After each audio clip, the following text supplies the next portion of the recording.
A gente fala muito sobre teste unitário, né? Como fazer teste unitário, como que os devs devem trabalhar com teste unitário, como criar testes de automação, como fazer cenários end-to-end, como fazer testes de integração.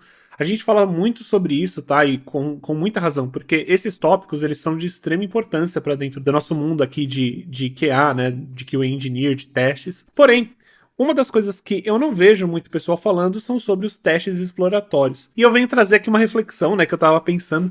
Por que será que os testes exploratórios eles não são tão falados assim, né? Me veio à mente, né, provavelmente a gente não fala tanto de teste exploratório, pelo menos eu não vejo muitos vídeos sobre isso, justamente porque é uma coisa que você faz por instinto. Talvez seja isso, eu não sei, pelo menos é o que vem na minha cabeça. E por que eu falo, né, que vem por instinto? Eu vou trazer aqui para vocês um pouco mais do que são os testes exploratórios, beleza? Então vamos lá. Uma das coisas que eu quero falar sobre os testes exploratórios é que eles são testes que funcionam em qualquer time, em qualquer tipo de time, qualquer tipo de produto, você vai realizar testes exploratórios. E eu vou tentar trazer aqui para vocês o que são os testes exploratórios. Os testes exploratórios, eles são testes na qual você explora a feature que você está testando. Tá. Talvez não tenha feito diferença nenhuma essa minha explicação.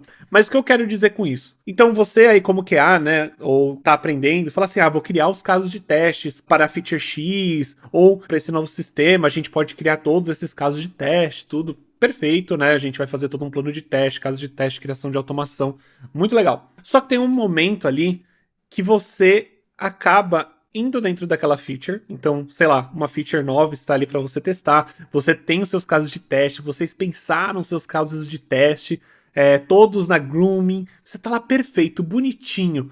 Aí você vai testar e aí você fala assim, tá, eu não acho que eu deveria manter só com esses casos de testes.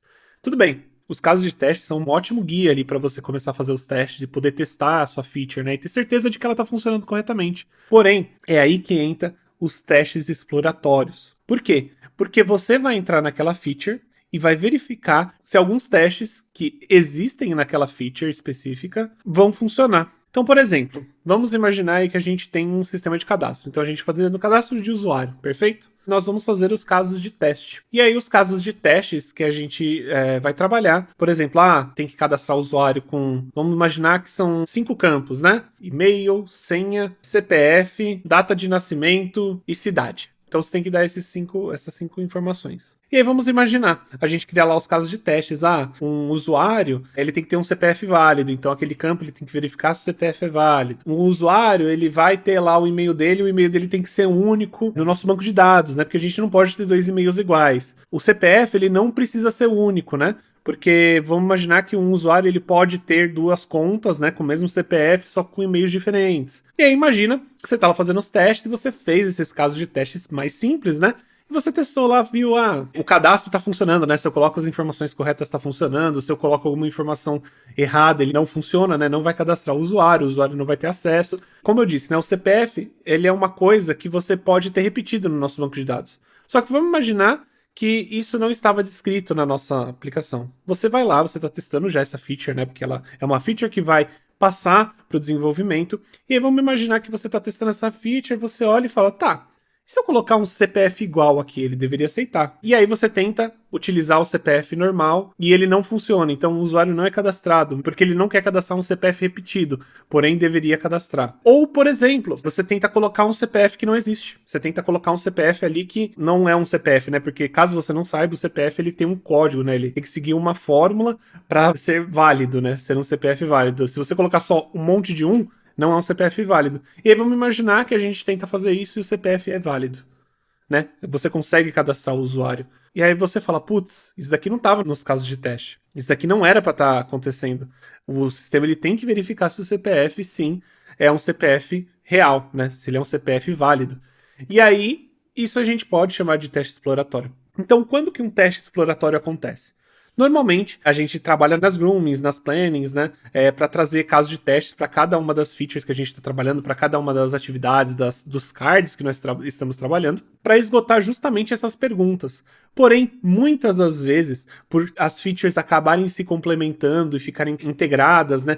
E até mesmo cada vez mais complexas, você vai acabar deixando passar alguns casos de teste.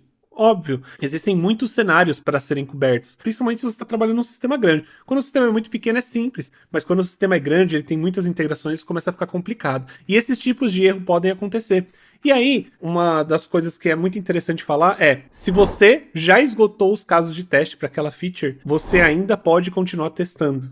Certo? Eu acho legal a gente levar essa palavra assim na cabeça como QA, porque não significa que você criou os casos de testes principais, que não existem outros casos de testes. E é justamente aí que os testes exploratórios entram. Você vai literalmente fuçar na ferramenta. Você vai tentar fazer coisa, né? Pensando num ponto de vista de um usuário, num ponto de vista de um usuário que não entende muito bem como se utiliza a ferramenta, né? Tentar se passar por ele e você vai tentar utilizar o sistema de formas que vocês não pensaram para o sistema funcionar. Isso é muito comum e isso traz uma abertura no número de casos de testes muito maior. Por quê? Porque você está explorando ali, você está tentando fazer coisas que vocês não pensaram na Groom, não pensaram na Planning, não tem como esgotar todos os casos de teste, dependendo do sistema. Né? Se for um sistema super pequenininho, beleza. Mas um sistema já um pouco maior, já não dá mais.